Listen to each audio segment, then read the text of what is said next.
Om Shanti. Good morning. आज बाबा की 1/8/2021 की वाणी है। रिवाइज कोर्स की डेट है क्योंकि आज है अव्यक्त वाणी। तो रिवाइज कोर्स की डेट है 24/2/88 और हेडिंग है वरदाता से प्राप्त हुए वरदानों को वृद्धि में लाने की विधि। आज बाप दादा अपने रूहानी चात्रक बच्चों को देख रहे हैं। हर एक बच्चा बाप से सुनने के, मिलने के और साथ साथ बाप समान बनने के चात्रक हैं। सुनने से जन्म जन्मांतर की प्यास मिट जाती है। ज्ञान अमृत प्यासी आत्माओं को तृप्त आत्मा बना देता है। सुनते सुनते आत्माएं भी बाप समान ज्ञान स्वरूप बन जाती है। वह यह कहें, ज्ञान मुरली सुनते सुनते स्वयं भी मुरलीधर बच्चे बन जाते हैं। रूहानी मिलन मनाते बाप के स्नेह में समा जाते हैं। मिलन मनाते लवलीन मग्न स्थिति वाले बन जाते हैं। मिलन मनाते एक बाप दूसरा न कोई, इस अनुभूति में समाये हुए रहते हैं। मिलन मनाते निर्विघ्न सदा बाप के संग के रंग में लाल बन जाते हैं। जब ऐसे समाये हुए वह स्नेह में लवलीन बन जाते हैं तो क्या आश रहती है? बाप समान बनने की। जब लवलीन बन जाते हैं, बाप के रंग में रंग जाते हैं तो एक आश रह जाती है कि बाप समान बने। बाप के हर कदम पर कदम रखने वाले अर्थात बाप समान बनने वाले। जैसे बाप का सदा सर्वशक्तिवान स्वरूप है, ऐसे बच्चे भी सदा मास्टर सर्वशक्तिवान स्वरूप बन जाते। जो बाप का स्वरूप है सदा शक्तिशाली, सदा लाइट, ऐसे समान बन जाते हैं। समान बनने की विशेष बातें जानते हो ना? किन किन बातों में बाप समान बनना है? बन रहे हो और बने भी हो। बाबा ने कहा बन रहे हो और बने भी हो। जैसा बाप का नाम, बच्चे को का भी वही नाम है। जैसे विश्व कल्याणकारी, यही नाम है ना आप सबका। जो बाप का रूप वही बच्चों का रूप। जो बाप के गुण वह बच्चों के गुण। बाप के हर गुण को धारण करने वाले ही बाप समान बनते हैं। जो बाप का कार्य बच्चों का कार्य है। सब बातों में समान बच्चा बनना है। लक्ष्य तो सबका वही है ना, सन्मुख रहने वाले नहीं, लेकिन समान बनने वाले हैं। इसको ही कहा जाता है फॉलो फादर करने वाले। तो अपने को चेक करो, सब बातों में कहाँ तक बाप समान बने हैं। समान बनने का वरदान आदि से बाप ने बच्चों को दिया है। आदि का वरदान है सर्व शक्तियों से संपन्न भव। लौकिक जीवन में बाप व गुरु वरदान देते हैं, धनवान भव, पुत्रवान भव, बड़ी आयु भव या सुखी भव का वरदान देते हैं। बाप दादा ने क्या वरदान दिया है? क्या दिया है? सदा ज्ञान धन शक्तियों के धन से संपन्न भव। लौकिक माता पिता गुरु क्या वरदान देते और बाप ने क्या वरदान दिया है? जो सत्य गुरु है, परम गुरु है, सदा ज्ञान धन शक्तियों से संपन्न भव। यही ब्राह्मण जीवन का खजाना है। जब से ब्राह्मण जन्म लिया तब से, जब से ब्राह्मण जन्म लिया तब से संगम युग की स्थापना के कार्य में अंत तक जीना अर्थात बड़ी आयु भव।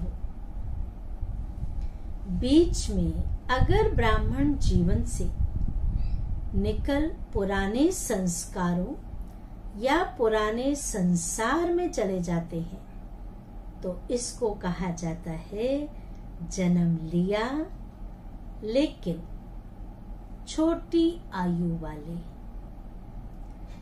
क्योंकि ब्राह्मण जीवन से मर गए।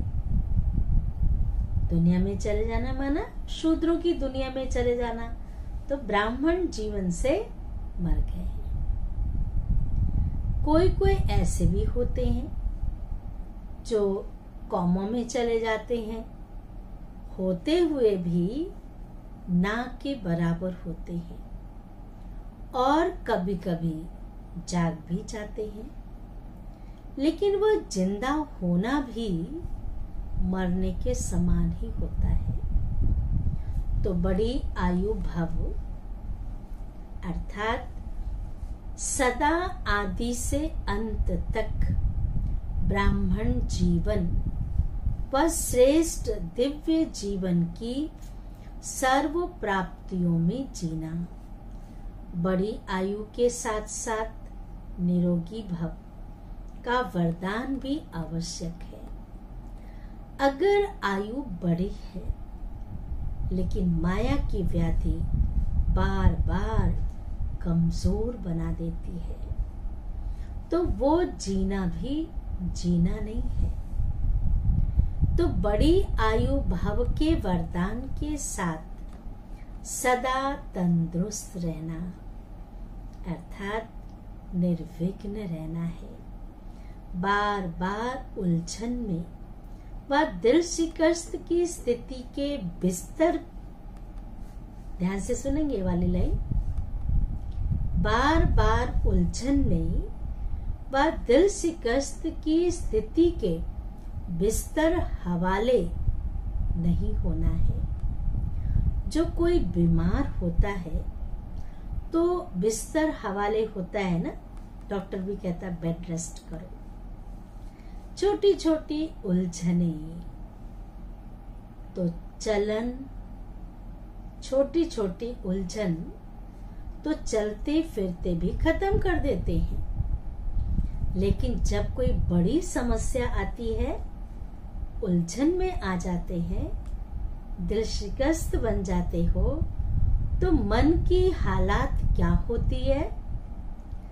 जैसे शरीर बिस्तर के हवाले होता है, ध्यान से सुनेंगे ये लाइन, जैसे शरीर बिस्तर के हवाले होता है तो कोई दिल नहीं होती उठने की, चलने की, व खाने पीने की कोई दिल नहीं होती। ऐसे यहाँ भी योग में बैठेंगे तो दिल लगेगी नहीं। बीमार है ना, दिल लगेगी नहीं। ज्ञान भी सुनेंगे तो दिल नहीं लगेगी, दिल से नहीं सुनेंगे। सेवा भी, कोई भी सेवा हो, छोटा हो बड़ा हो, दिल से नहीं करेंगे, दिखावे से व डर से व लोक लाज से करेंगे। इसको सदा तंदुरुस्त नहीं कहेंगे। तो बड़ी आयु भव अर्थात निरोगी भव, इसको कहा जाता है। पुत्रवान भव व संतान भव। आपके संतान है, आपके संतान है, 2-4 बच्चे नहीं पैदा किए हैं। संतान भव का वरदान है ना, 2-4 बच्चों का वरदान नहीं मिलता। लेकिन जब बाप समान मास्टर रचयिता की स्टेज पर स्थित हो, तब तो यह सब अपनी रचना लगती है। जब मैं मास्टर रचता हूँ तो सारे विश्व आपकी रचना लगती है। बेहद के मास्टर रचयिता बनना है। यह बेहद का पुत्रवान भव संतान भव हो जाता है। सिर्फ 2-4 बच्चे ही नहीं बल्कि सारी विश्व आपकी संतान है। हद के नहीं, जो 2-4 जिज्ञासु हमने बनाए या मेरे हैं, नहीं। मास्टर रचता की स्टेज बेहद की स्टेज है।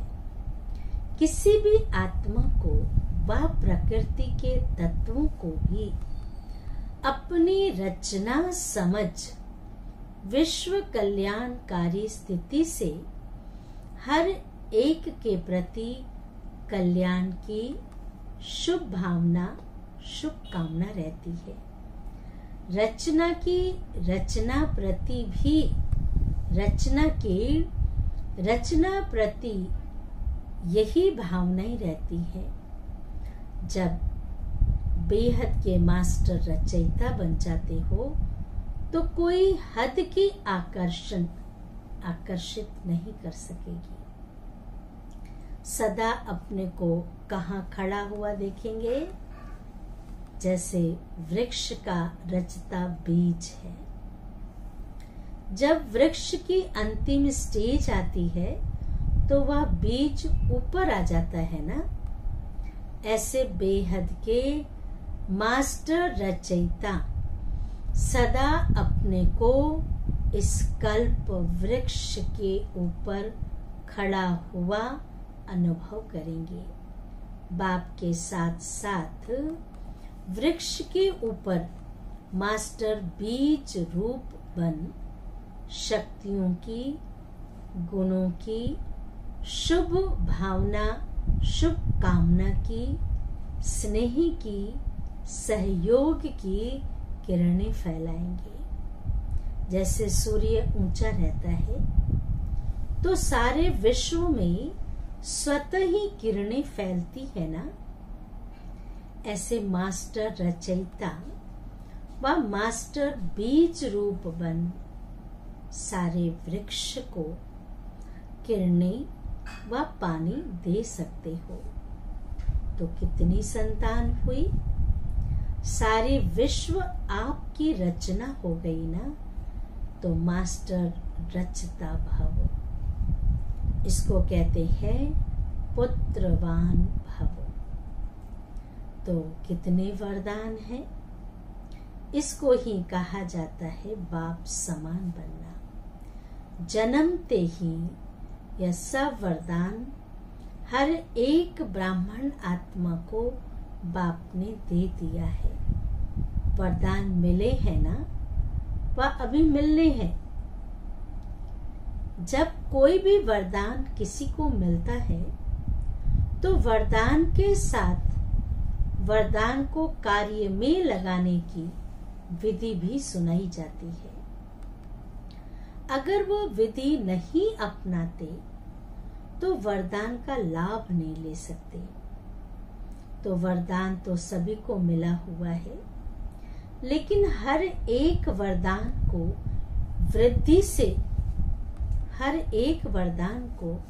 विधि से वृद्धि को प्राप्त कर सकते हैं। वृद्धि को कैसे प्राप्त कर सकते हैं, उसकी विधि सबसे सहज और सबसे श्रेष्ठ यही है, जैसा समय उस प्रमाण वरदान स्मृति में आए और स्मृति में आने से समर्थ बन जाएंगे और सिद्धि स्वरूप बन जाएंगे।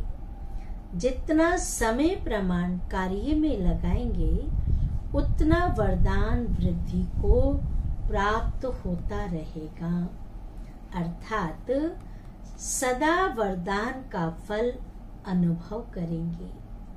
इतने श्रेष्ठ शक्तिशाली वरदान मिले हुए हैं। ना सिर्फ अपने प्रति कार्य में लगाएं फल प्राप्त कर सकते हो, ना सिर्फ अपने प्रति कार्य में लगाए फल प्राप्त कर सकते हो, लेकिन अन्य आत्माओं को भी वरदाता बाप से वरदान प्राप्त कराने के योग्य बना सकते हो।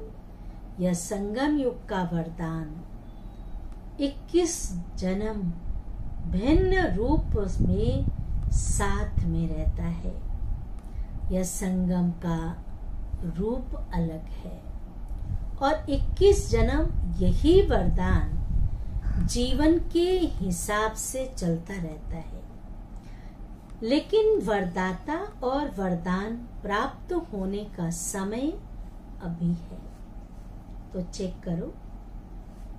करो कि सर्व वरदान कार्य में लगाते सहज आगे बढ़ रहे हो। यह वरदान की विशेषता है कि वरदानी को कभी मेहनत नहीं करनी पड़ती। कहते ना, ये बाप दादा से वसीयत में मिला है, भगवान से, गुरु से, बड़ों से। ये जो वरदान है ना, हमें सहज करने के लिए मिला। जब भक्त आत्माएं भी मेहनत कर थक जाती हैं तो वरदान से, तो बाप से वरदान मांगती हैं। आपके पास भी जब लोग आते हैं, योग लगाने की मेहनत नहीं करने चाहते, तो क्या भाषा बोलते हैं? कहते हैं सिर्फ हमें वरदान दे दो, माथे पर हाथ रख लो। आप ब्राह्मण बच्चों के ऊपर वरदाता बाप का हाथ सदा है। श्रेष्ठ मत ही तो हाथ है। स्थूल हाथ तो 24 घंटे नहीं रखेंगे ना। यह बाप के श्रेष्ठ मत का वरदान रूपी हाथ सदा बच्चों के ऊपर है। अमृत वेले से लेकर रात तक, सोने तक, हर श्वास के लिए, हर संकल्प के लिए, हर कर्म के लिए श्रेष्ठ मत का हाथ है ही। इसी वरदान को विधि पूर्वक चलाते चलो तो कभी मेहनत नहीं करनी पड़ेगी। जैसे देवताओं के लिए गायन है, इच्छा मात्रम अविद्या। यह है फरिश्ता जीवन की विशेषता। देवताई जीवन में तो इच्छा की बात ही नहीं रहती। ब्राह्मण जीवन सो फरिश्ता जीवन बन जाती है, अर्थात कर्मातीत स्थिति को प्राप्त हो जाते हैं।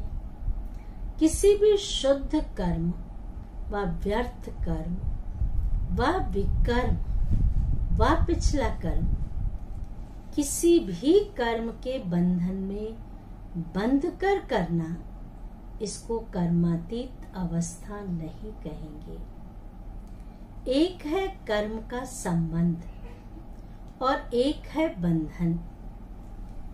तो जैसे ये गायन है, हद की इच्छा से अविद्या, ऐसे फरिश्ता जीवन व ब्राह्मण जीवन अर्थात मुश्किल शब्द की अविद्या, बोझ से अविद्या, मालूम ही नहीं कि वह क्या होता है। बोझ शब्द, मुश्किल शब्द क्या होता है, उसका ज्ञान ही नहीं। तो वरदानी आत्मा अर्थात मुश्किल से अविद्या का अनुभव करने वाली, इसको कहा जाता है वरदानी आत्मा।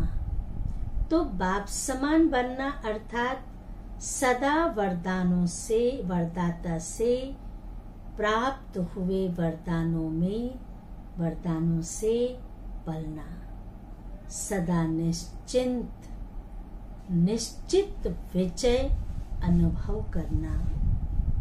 कई बच्चे पुरुषार्थ तो बहुत अच्छा करते हैं, लेकिन पुरुषार्थ का बोझ अनुभव होना यह यथार्थ पुरुषार्थ नहीं है।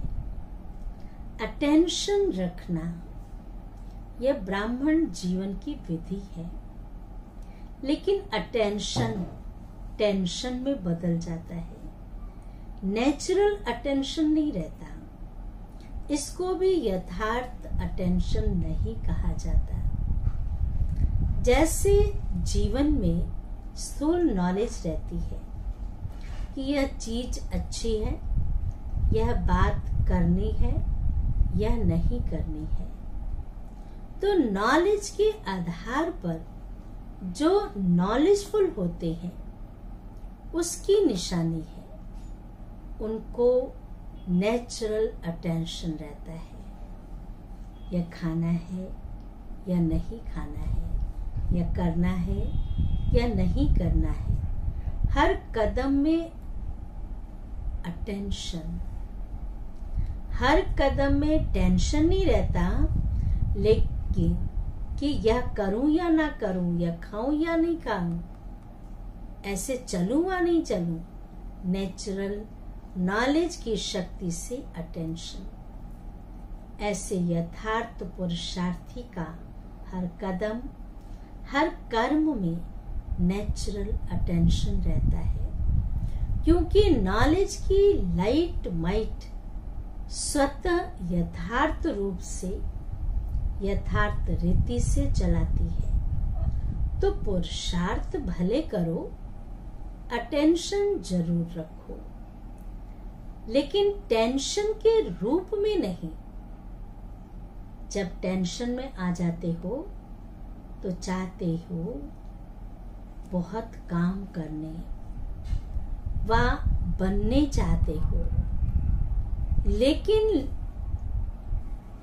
बनने चाहते हो नंबर 1, लेकिन टेंशन जितना चाहते हो उतना करने नहीं देता। जो बनने चाहते हो वो बनने नहीं देता, और टेंशन को पैदा करता है, क्योंकि जो चाहते हो वह नहीं होता तो और ही टेंशन बढ़ता है। तो पुरुषार्थ सभी करते हो, कोई ज्यादा पुरुषार्थ को भारी कर देते और कोई बिल्कुल अलवेले हो जाते। जो होना होगा हो जाएगा, देखा जाएगा। कौन देखता है, कौन सुनता है? तो ना वह अच्छा ना वह अच्छा। इसलिए बैलेंस से बाप की ब्लेसिंग, वरदानों का अनुभव करो। सदा बाप का हाथ मेरे ऊपर है, इस अनुभव को सदा स्मृति में रखो। जैसे भक्त आत्माएं स्थूल चित्र को सामने रखती हैं कि माथे पर वरदान का हाथ है, तो आप भी चलते फिरते बुद्धि में या अनुभव का चित्र सदा स्मृति में रखो। समझा?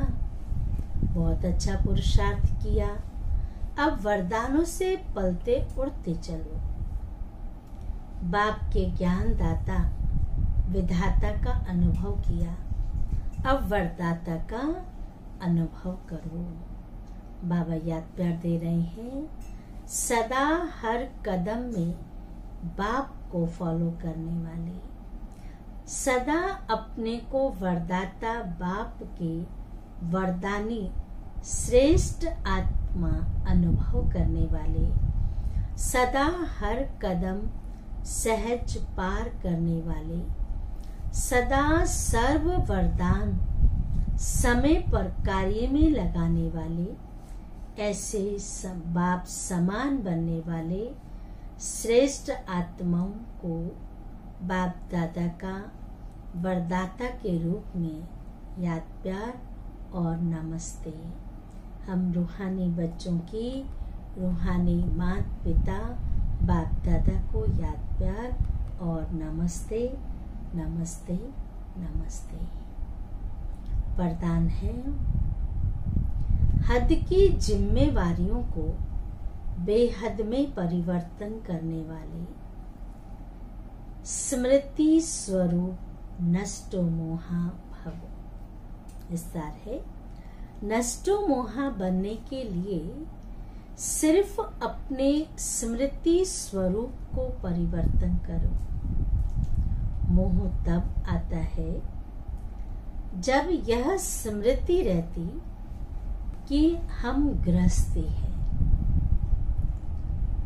ये हमारी गृहस्थी है, हमारा घर है, हमारा संबंध है, वही मोह पैदा होता है। अब इस हद की जिम्मेवारी को बेहद की जिम्मेवारी में परिवर्तन कर दो। बेहद की जिम्मेवारी निभाएंगे तो हद की स्वतः पूरी हो जाएगी। लेकिन यदि बेहद की जिम्मेवारी को भूल सिर्फ हद की जिम्मेवारी निभाते हो तो उसे और ही बिगाड़ते हो, क्योंकि वह फर्ज मोह का मर्ज बन जाता है। फर्ज मोह का मर्ज बन जाता है। इसलिए अपने स्मृति स्वरूप को परिवर्तन कर नष्टो मोहा बनो। स्लोगन है, ऐसी तीव्र उड़ान भरो, ऐसी तीव्र उड़ान भरो जो बातों रूपी बादल सेकंड में क्रॉस हो जाए। बातों रूपी बादल सेकंड में क्रॉस हो जाए। आई और गई। अच्छा, ओम शांति, ओम शांति, ओम शांति।